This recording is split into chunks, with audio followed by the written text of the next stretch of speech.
Justamente isso que eu gostaria de saber do senhor.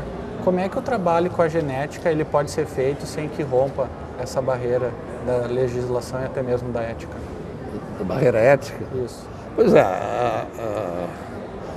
atualmente há uma série de medidas que foram tomadas e que mais ou menos garantem que não haja essas transgressões da ética.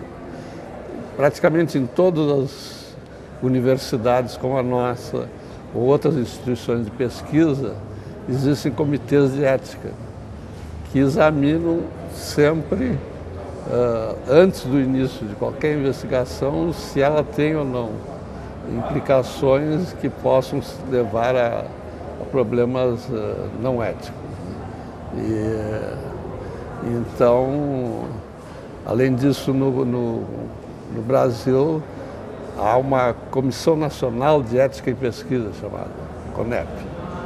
E então, quando um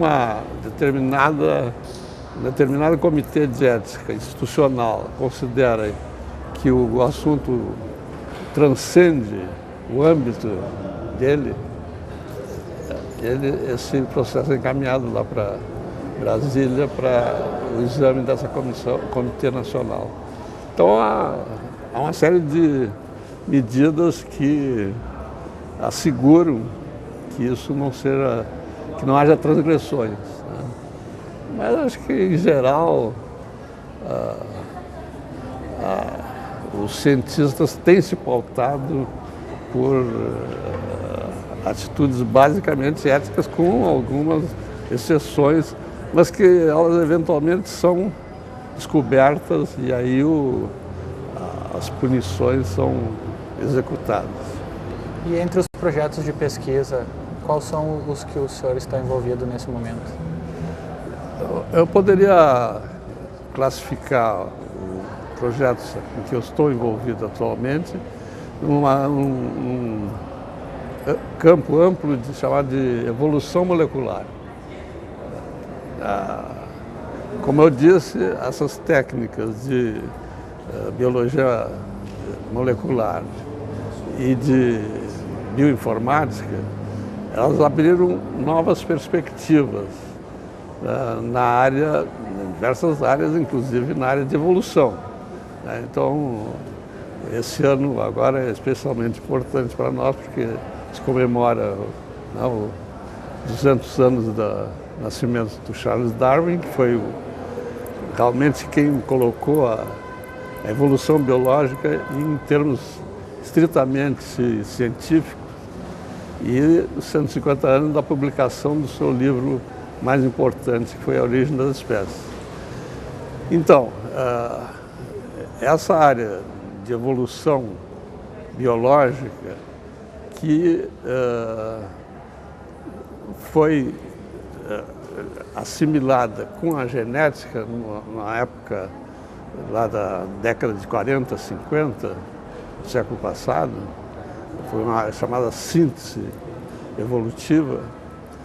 Ela está proporcionando também uma série de estudos que são muito importantes, inclusive para a compreensão da nossa história, da história evolucionária do homem, da espécie humana.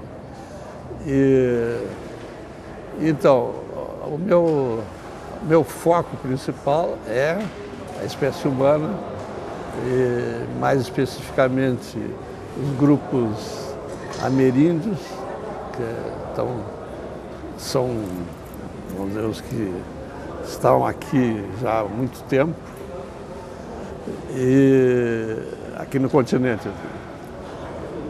E também as relações deles com outros grupos humanos rurais ou urbanos.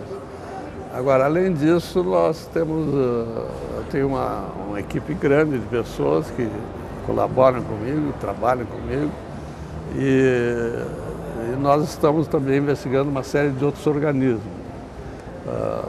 Então, além da variabilidade normal e patológica na espécie humana, nós estudamos com espécies de vegetais, evolução em vegetais, especificamente em gêneros que têm uma aplicação não muito acentuada, mas tem uma certa aplicação prática também.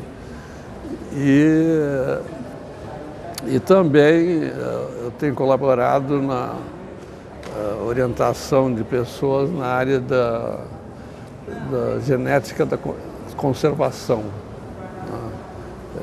Por exemplo, agora, recentemente, uma orientada minha concluiu o doutorado investigando a onça pintada. Especificamente, se a gente quer que não desapareça a biodiversidade, né, temos que estudar cuidadosamente alguns animais que estão ameaçados. A onça pintada é uma delas. Então essa é uma área que também está numa interface entre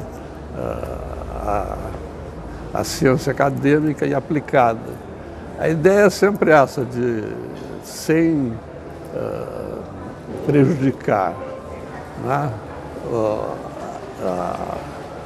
conteúdo acadêmico das investigações, procurar fazer com que elas também tenham, de alguma maneira, um interesse social.